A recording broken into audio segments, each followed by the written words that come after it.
My name's Kevin Martin, and I'm here with Jennifer Phillips Russo. We are ready to do our weekly update, and fortunately or unfortunately, in this early April, we've got a phenology update from Jennifer, and she was out in the vineyard a couple days ago, so let's see what she saw. Yeah, thanks, Kevin. So I was out finishing up some pruning in our vineyards at the Cornell Lake Erie Research and Extension Laboratory in Portland, New York. I want to show you what we have on our website, our LERGP website, because this is a tool that you can use to go out and scout in your own vineyards. So here's the website for the Lake Erie Regional Grape Program. If you scroll down, I hope not to get you sick, you'll see that we have our virtual office hours and contact information there because of the COVID-19 pandemic. You can get in touch with us every Monday and Thursday in person via Zoom like this, these types of virtual meetings where we're just hanging out waiting to answer your questions. So please feel free to call in. You can do that via phone or computer to get a hold of us and ask your questions. Whole bunch of resources for you for the COVID-19, just because I don't want to make you sick and scroll through this fast. So I'll let you take a quick look at it as we go down the row here. Then when you hit the bottom, you can see that there is the modified Chalice field score. This is what you can use to check to see if your vines are waking up and at what stage they are. And this is going to become important in just a minute when I show you another this diagram or a picture that will give you some more information that's out there for you. By the way, all this information is in our latest crop update in an article that I wrote for this week called "The Vines Are Waking Up." When I was out pruning our Concords in the research vineyard, I saw that our buds are now right around this 2.0 on the modified Chalice field score. That means that we're at first swell. The brownish wool is clearly visible. And if you palpate the buds themselves, they're softening. So we are out of dormancy. Here is, I'm not sure if this one's going to work. Yeah. Does it work? Okay. Let's see if I can get it bigger. So I just wanted to take a picture of down the cane so you can see the buds, because they do progressively develop down to the apical end or the end of the cane away from the cordon. So you can see this one here at the end has definitely got the wool peeking through. I don't know if I actually in this video use my thumb, but it just actually kind of falls apart if you apply a little bit of pressure and rub on that. Then I had another video I wanted to show you. This is what told me to get out there, is I had some growers calling saying that their vines were bleeding. I was like, really?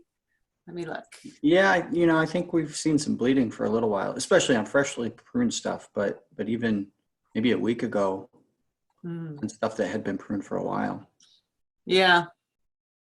But there it is. So while I was out finishing up the pruning work, because we have been practicing social distancing and working from home and using our virtual office hours, I welcomed the chance to get out into the vineyards. So where are we at with that 2.5 or 2 in terms of cold hardiness? What level of risk are we at with temperatures? We are right here. This is also in the crop update for you to look at. Can you see this picture up on the screen? Yep. What this picture is showing you is basically the critical temperatures at which there's danger of freezing from frost in the spring. So if you see the bud scales down here at this end, I hope you can see the pointer moving. This is where we're in the dormant stage, and we are these just starting to wake up here. These numbers that are in the black on the top, the 7 to the 13, these are the critical temperatures in degrees Fahrenheit. So we are right around here. Some of them are coming over to here, but not many. Most of them are right in this 2.0, some 2.5. And this 21 and 13 say that we have a danger in between anything under 20. If our temperature is under 20, there's a threat of this living material that has water pushing in it, that sap that's coming up through the xylem. It's starting to fill and wake up the growing parts. So that's the water that's in there has a potential to freeze at those temperatures. And that's when we're going to see injury and loss. So I think I can stop sharing this now and come back to you. So it looks like we're really on the cusp, of 20, under 20 degrees being dangerous right now, at least in Portland. And then it won't be long now before 26 degrees, 28 degrees in that range will also become dangerous as the buds continue to develop. We've had one nice day since you've been out there, and it looks like, according to the forecast, we've had more. Yes, and we have more coming up too. So it's definitely going to start moving along, and I'm just going to, if you're the praying types, I'm just going to hope and pray that we stay above 20, and if it moves along, the progression of the buds, let me share that again. This is in your crop update, so please use that as a tool to help you along. If we move along this progression of bud development, you also need to move along with the numbers that are along the top. So if you get to this stage here, you want to stay above 28 degrees. So there's nothing we can do. There's nothing we can do about the weather, right? We can't change that. Otherwise, can we do anything about air drainage? Yeah, there's nothing we can do about the weather, but there's a lot of sort of passive things that we can do in our vineyards to protect our crop and our potential there. One of them is site selection, and obviously if you have an established vineyard, that's not going to help you in any way, but if you're thinking of putting one in, site selection is very important so that you can have air drainage. Colder air, just like cold water, and you hear about it from growing up, and hot air rises, cold air sinks, so it's going to sink to the floor of your vineyard, the coldest air, and you want it to just drain right out of there. There are some things that can hinder that draining, so if you have any leftover cover crops from last fall that were really tall, or excuse me, maybe just brush that you haven't disked over or not, that can actually hinder the air from sinking down and draining out. So you want to at least disc that. I wouldn't have a bare floor. We talked a little bit about this another time, which you probably didn't see because we're doing it again. Did you mean shred that or mow? Yeah. Okay. Yeah. I would mow. I would mow or shred or mow, but I would at least get it down low. I wouldn't go bare floor.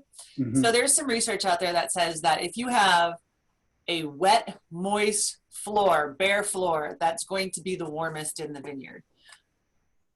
Water is going to heat up, and sun is going to absorb into dark colors, and yes, it's going to be a little bit warmer. However, if you want to keep that soil there to minimize erosion and leaching of nutrients, and you want to have something at least small and short that has roots or mulch to hold that in place. That will only increase the temperature or keep it a little bit cooler by 0.5 degree.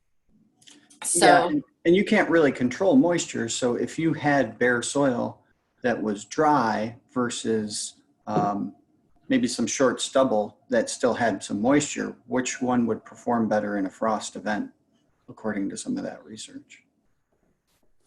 I'm sorry, can you repeat that again? Yeah, so a grower could control whether or not he has a bare vineyard floor, but he can't control soil moisture per se directly.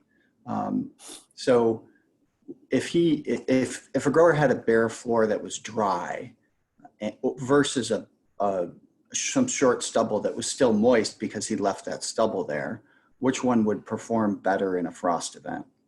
The stubble one would perform better in a frost. So it's definitely behoove you, and it's not a lot of money to go out there and mow, right? Yes. You're the business management guy. Yeah, I would say at this point, depending on the weather forecast, it does take time. So I think growers need to start with probably their worst air drainage and start mowing probably now. It depends a lot on what kind of farm you're managing. If you can mow everything in 12 hours, it's a lot different than if it takes you days and days to mow. But I think for some of our larger growers, it might take them a week to cover their ground. They're probably, they probably have some sites that they can't work straight through because of soil moisture issues, that being too moist. So they probably want to get started now in terms of making sure everything is short. The other thing that might be a variable is, you can prioritize, if things are 4 inches tall or 5 inches tall, that's not as big of a deal. If you've got some cover crop you planted that did really well and is up to the bottom wire or higher. Right. So just prioritize whatever has the worst air drainage and move towards things that aren't so bad. The only other thing I would add is, and it's not anything you can do right now, but you mentioned site selection, and I think it is important for growers to think about site selection, even though they can't change their sites at this point. For the most part, there's plantings happen from time to time, but our sites are relatively fixed. There's two things you can do, and you can differentially manage blocks based on the site that you have in terms of pruning and bud numbers. I think a lot of growers have some experience with that. The other thing, and this is new, if you've come to a coffee pot, you've heard this because I've talked about it a lot, but it is new since our last disaster. So the last time we had a disaster, if you had crop insurance on Concords, you had to have the same amount of yield protection across all of your blocks. So back in 2012, 2013, that was the case. You no longer have to have that. So if you have one block that is significantly more volatile than another block, whether that's because of spring frost or something else, you can insure that in a different way than you have insurance on a block that just never changes. It's thrown out 6 ton 30 years in a row or whatever. Wow. So you can do variable rate insurance basically on the crop insurance side. Now, of course, you can't do that now. The deadline has passed, but it is something that I think, a lot of our growers and a lot of growers across all industries, we need to at least see some risk, hopefully not a disaster, but some risk to get us to think about crop insurance. And usually that risk takes place when you can't make changes. So just to be mindful and consider making changes in years going forward. Well, I love that you brought that up, because I keep pushing that people should be out collecting data in their own vineyards. I mean, they can go off of our data, but our data is Portland, New York, and you know that there's variation from farm to farm and block to block. So just get out there and know and keep this data, and that could then help you see trends in the future to possible variable rate crop insurance. Mm-hmm. Yeah, and I'm sure, across our region, the growers are probably seeing some very different things in terms of technology. We know that there are going to be regions ahead of us and regions behind us in a typical year. So that would be interesting. It's always interesting to see that development.